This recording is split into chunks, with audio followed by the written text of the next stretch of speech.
আসসালামু আলাইকুম ৰহমতুল্লাহি ওয়া বাৰাকাতুহু। আশা কৰোঁ মই আপোনালোকে সকলোৱে খৈৰ বৰকতৰ সৈতে আছে। আজিৰ বিষয় হ'ল ৰমজান মাহৰ এটা ৰোজাৰ ফজিলত আৰু ইয়াৰ মূল্য। প্ৰত্যেকটো আমলৰ বিনিময়ত জান্নাত আৰু ৰোজাৰ বিনিময়ত আল্লাহ তাআলা নিজে।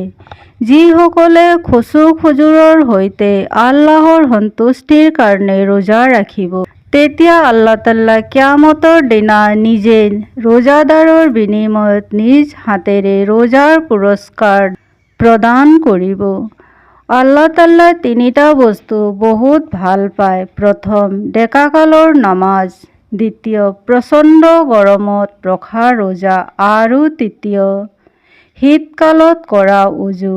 আজিকালি গৰম দিনত ৰোজা পৰিলে আমাৰ মনত অনেক চিন্তা আহি পৰে। গৰমৰ ৰোজাৰ পৰা আমাক ভয় লাগি যায়। মনলৈ অনেক কথা আহে, বেমাৰ হ'ব, দুৰ্বল হৈ যাম, স্বাস্থ্য বেয়া হৈ যাব ইত্যাদি। আমি ইমানেই নুবুজা হৈ আছো যে আল্লাহৰ ইবাদতৰ পৰা ভয় খাই আছো। কিন্তু এই মাহত আল্লাহ তাআলা আমাক জুইৰ পৰা বচাবলৈ আৰু ৰহমতৰ বৰষুণ দি নিজৰ বান্দাক আনন্দিত কৰিবৰ কাৰণে ৰমজান মাহ সৃষ্টি কৰিছে। ৰমজান মাহটো এটা ইবাদত হয়।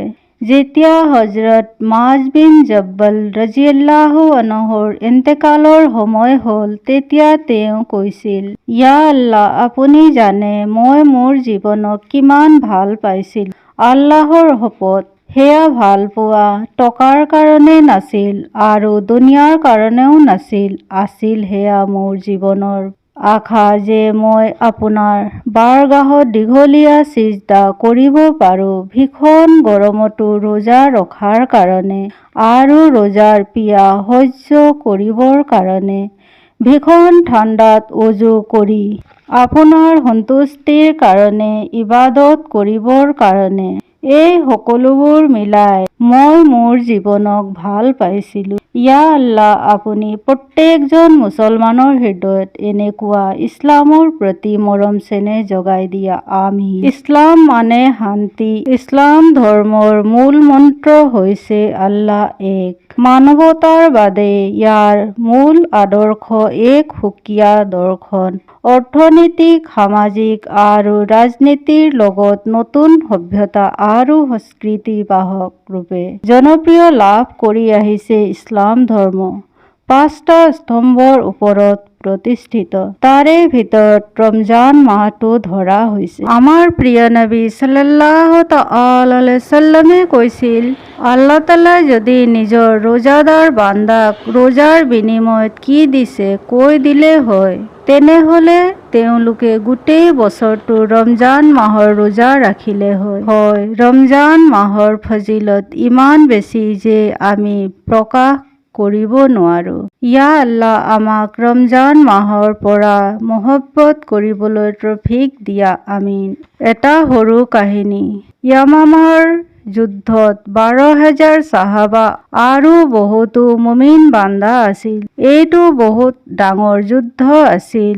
ইয়াত 3,000 লোক শ্বহীদ হৈছিল। যেতিয়া পতাকা হযৰত জেদ বিন খিত্তাব ৰাদিয়াল্লাহু আনহু শ্বহীদ হৈ পৰিবলৈ ধৰিলে, তেতিয়া পতাকা হযৰত ছালিম ৰাদিয়াল্লাহু আনহু পতাকা উঠাই ল'লে। কিন্তু তেওঁ ইন্তেকালৰ শেষ সীমাত আছিল। তেওঁ উশাহ লৈ আছিল আৰু তেতিয়া আপোনাৰ ৰোজা আছিল। যুদ্ধত দুখ পোৱা সকলক এজন সাহাবাই পানী খুৱাই আছিল। যেতিয়া তেওঁ হযৰত ছালিম ৰাদিয়াল্লাহুৰ ওচৰত পালে, তেতিয়া তেওঁ ক'লে, আমি জয় কৰিছো, পানী খাই লওক। হযৰত ছালিম ৰাদিয়াল্লাহু আনহু উত্তৰত কৈছিল, এয়া মোৰ সুৰক্ষা কৱচ। যদি জীয়াই থাকো তেনেহলে ইফতাৰৰ সময়ত ইফতাৰ কৰিম আৰু যদি ইন্তেকাল কৰো তেতিয়াহলে আল্লাহৰ দস্তৰখানত গৈ ইফতাৰ কৰিম।